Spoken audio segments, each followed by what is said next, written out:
Welcome back to Jameel Cast, where we explore ideas and innovations shaping the future of our world. Join us as we uncover perspectives and insights at the intersection of purpose and progress, featuring voices from across Abdul Latif Jameel's international network of businesses. This is Omar, your AI host. Today, we're diving into a topic that's reshaping how we think about work: Gen Z employees, and what they actually want from the modern workplace. I've got Sophie here with me today, who is our AI guest. She's been following Gen Z workplace trends, and she's going to share insights and some statistics that are pretty eye-opening. Sophie, let's start with the big picture. How significant is Gen Z in today's workforce? Thanks, Omar. It's a pleasure being with you on the show today. When you talk about the big picture, it's quite impressive. 2025 is a milestone year. Gen Z, those born between 1997 and 2012, and also dubbed the first digital native generation, are expected to make up 27% of the workforce across the OECD countries this year. 27%? Yes, that's more than 1 in 4 workers. And they're not just entry-level hires anymore. Some are already in leadership roles, others are climbing fast. Employers who ignore this demographic are probably doing so at their own risk. So what makes them different from previous generations? The big shift is mindset. They're moving away from the traditional 9 to 5 for life mentality. McKinsey calls them a true generation, meaning they're driven by authenticity and values. They care about individual expression, inclusivity, dialogue over confrontation, and pragmatic problem solving. So they're more purpose-driven, more community-minded than status-driven. Exactly. This directly feeds into what many are calling a purpose-before-pay mindset. Deloitte's 2025 survey found that 89% of Gen Z employees say having a sense of purpose at work is essential for motivation, engagement, and overall well-being. 89%. That's much bigger than I'd have thought. So what does purpose at work actually look like in practice? Can you give us some concrete examples? Great question. It varies, but common examples include working for companies that prioritize environmental sustainability, having roles that directly contribute to social causes, or being part of organizations that are transparent about their impact on communities. For instance, many Gen Z employees are drawn to companies with strong environmental, social, and governance commitments. They want to see measurable outcomes from their work, not just profits. They want to feel they are personally contributing to something larger than themselves when at work. Some prefer startups focused on solving real-world problems, while others want established companies that have clear missions beyond just making money. The key is that the work feels meaningful, on a personal level. So it's really about finding a way to add value in what they do, not just climbing the corporate ladder. And get this, only 6% say their primary career goal is to reach a leadership position. Compare that to previous generations who prioritized financial security and job stability above everything else. I see. They want their work to actually mean something, to align with their own personal values. Precisely. They want their effort in the workplace to contribute to society. But this is important. They still want stability. The Top Employers Institute found they're looking for stability, sustainability, and safety. It's not that they don't care about money. Right, of course. They want their employer to support their career journey while enabling a healthy life beyond work. The 3 key priorities that keep coming up are providing development opportunities, making workplaces safer and healthier, and being financially stable as an employer. That makes sense, but I'm curious about something. I've come across studies that mention work-life balance as a key driver. How far are they willing to go for that? I mean, are they actually willing to sacrifice income for it? Oh, they absolutely are. 62% of respondents to McKinsey's survey said they would accept less pay for a better work-life balance. 62% would take a pay cut? Rather that they'd take a job with lower pay than they could earn better in exchange for work-life balance, yes. That's a complete shift from what we've seen before. And this creates real challenges for employers because there's no one-size-fits-all solution to work-life balance. That's a really dramatic shift in priorities. Are there specific industries or companies that are getting this right? Like, who's actually succeeding with Gen Z employees? Absolutely. Tech companies like Salesforce and Microsoft have been pioneers. They've implemented 4-day work weeks in some divisions, offer unlimited PTO policies, and have strong mental health support programs. Patagonia is another great example. Their mission-driven approach to environmental activism really resonates. Wow, so even big corporations are thinking beyond just profit? Actually, it's not just big corporations. Many consulting firms are now offering workcations, letting employees work remotely from anywhere for weeks at a time, and interestingly, some traditional industries are adapting too. Several accounting firms now offer flexible schedules during non-busy seasons, and some manufacturing companies are experimenting with compressed work weeks. That's interesting. Even sectors you wouldn't normally associate with flexible work are adapting. Right. The common thread is that these companies stopped trying to force Gen Z into old workplace molds and instead asked, how can we redesign work to be more human-centered? Right, and I imagine it's creating some pretty significant issues. What are employers struggling with the most when it comes to Gen Z employees? Well, the big one is mental health. Deloitte found that stress and anxiety remain at heightened levels for Gen Z and millennials. Especially in a post-COVID world, intense workloads and burnout were found to actually increase mental health issues. That's concerning. And here's the really striking part. When Gen Z employees are dissatisfied, they vote with their feet. The Manpower Group found that 47% of Gen Z employees said they were going to voluntarily leave their current roles in the next 6 months. 47% in 6 months? That's a massive turnover. It's the highest of all age groups, but here's the interesting part.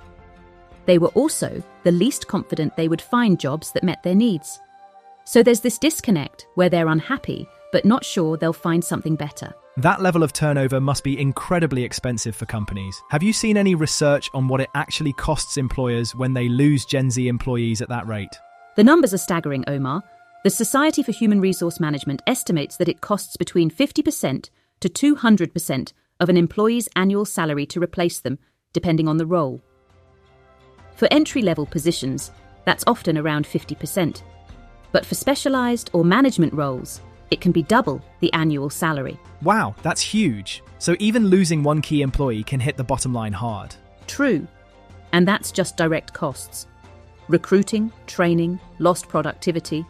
The indirect costs are even worse. When you have constant turnover, team morale suffers, institutional knowledge walks out the door, and remaining employees get overloaded, which can trigger more departures. I can see how it quickly becomes a vicious cycle. Absolutely.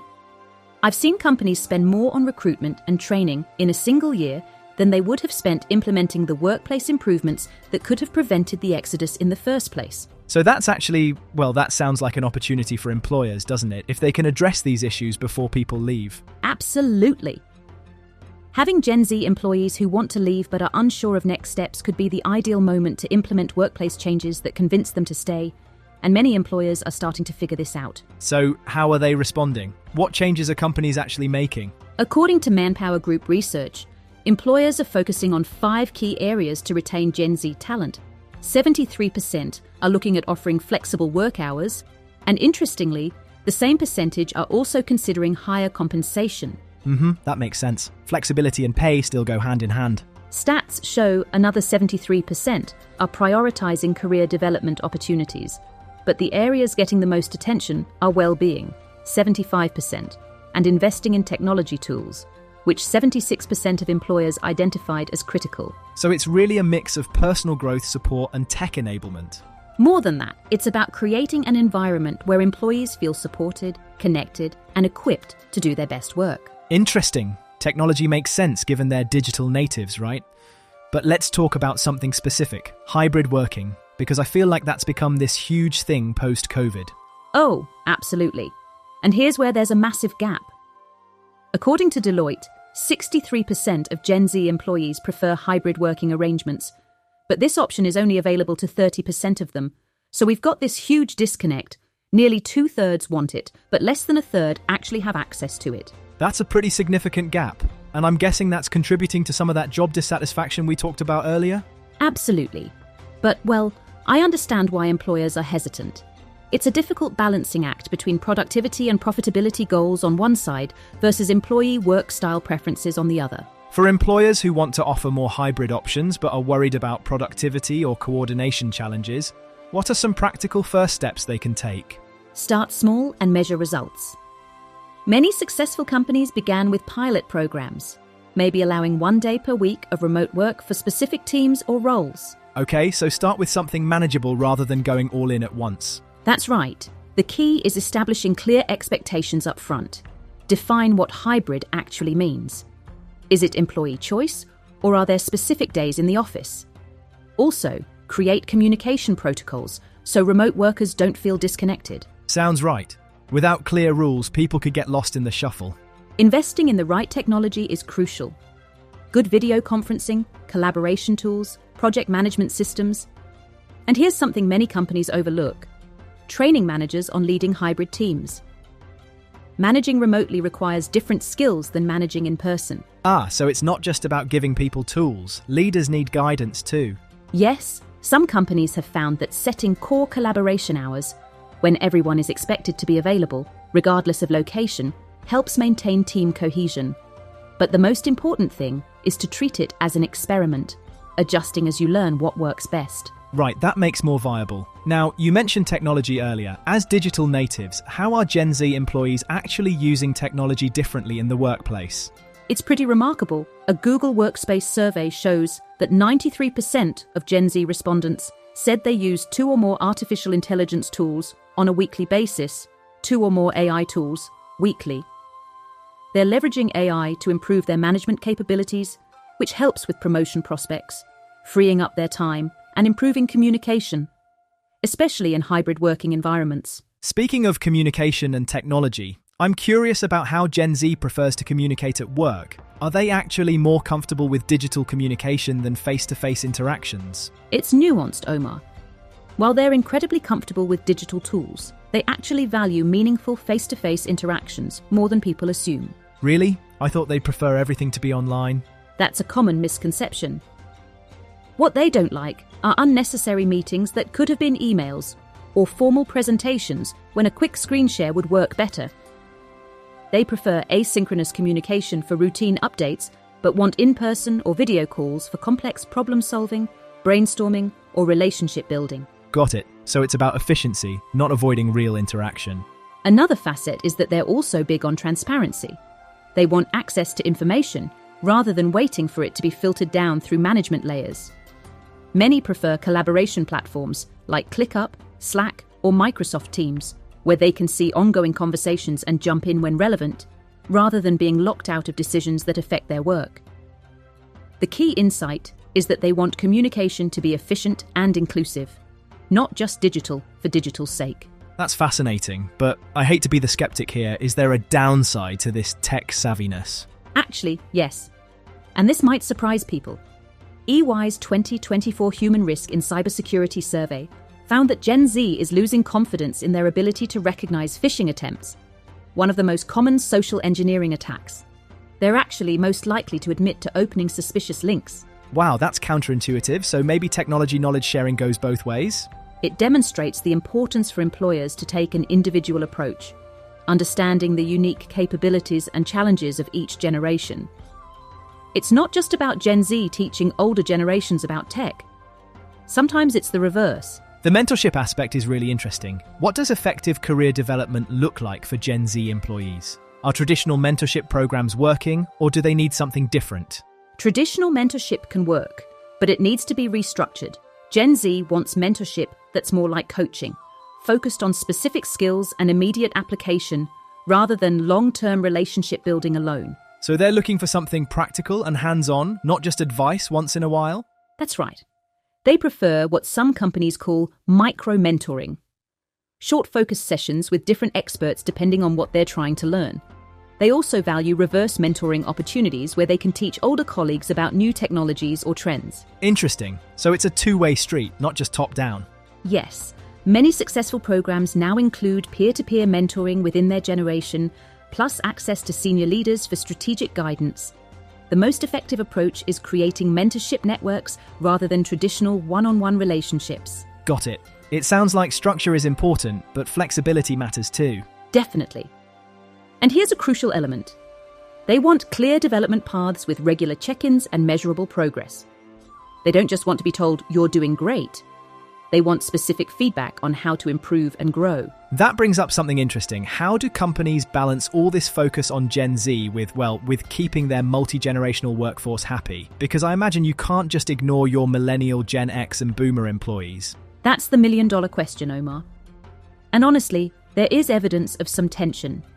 One survey found that 3/4 of managers didn't think Gen Z recruits integrated into teams as easily as employees from other generations. And nearly half said they found Gen Z more difficult to manage, either most or all of the time. So there are definitely challenges. Plus, we've got Generation Alpha coming into the workforce soon. People born from 2013 to 2024, and they'll bring their own expectations. Right, so by the time companies figure out Gen Z, they'll have to adapt to Gen Alpha. How do they find that middle ground? Well, the key is finding rewards and workplace enhancements that cut across workforce demographics.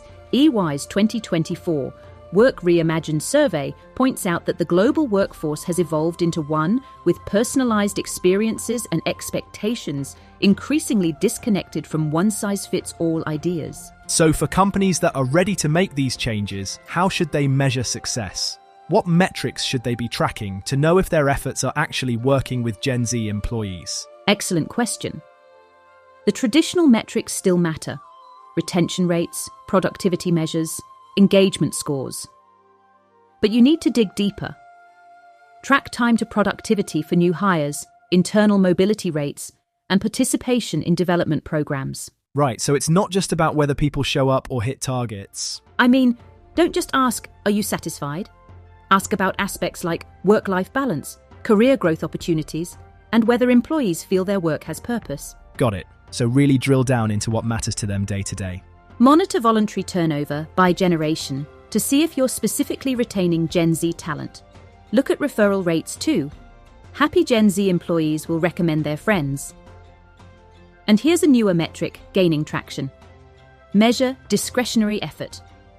How often employees go beyond their basic job requirements. Engaged Gen Z workers are incredibly innovative when they feel supported. That makes sense. It's like capturing the hidden contributions that don't show up in the standard reports. Finally, track the success of your flexibility programs. Are people actually using hybrid options, mental health resources, and development opportunities? If not, that tells you something about implementation, not just policy. So it's about personalization rather than generation-specific policies? I mean, the goal should be creating a workplace where Gen Z feels they belong, but where all employees feel valued too. Creating an energized environment where everyone contributes meaningfully. It's about finding that win-win situation. That makes perfect sense. So what does this all mean for the future? Where do you see this heading? Honestly, I think we're going to see a fundamental shift in how we think about work. Gen Z isn't just looking for jobs. They're looking for careers that align with their values, that give them purpose, that offer flexibility and growth. And smart employers are realizing this isn't just about Gen Z anymore. Right. These changes, focusing on mental health, offering flexible work, emphasizing purpose, improving technology, they benefit everyone.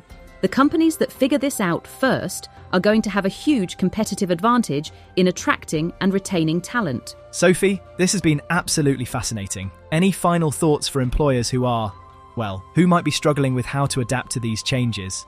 I'd say don't panic, but don't wait either. Start with listening. Really understanding what your Gen Z employees want and need. And remember, compromise doesn't mean a less satisfactory outcome. It can mean finding creative solutions that work for everyone. The most comfortable position is usually the middle ground. Perfect advice. Thanks so much for joining us today, Sophie. And thanks to all of you for tuning in. Keep exploring and stay curious. You've been listening to Jameel Cast, the official podcast of Abdul Latif Jameel. For more insights and conversations shaping our future, follow us wherever you get your podcasts or visit alj.com to read our Perspectives articles. Thank you for joining us, and until next time, stay curious.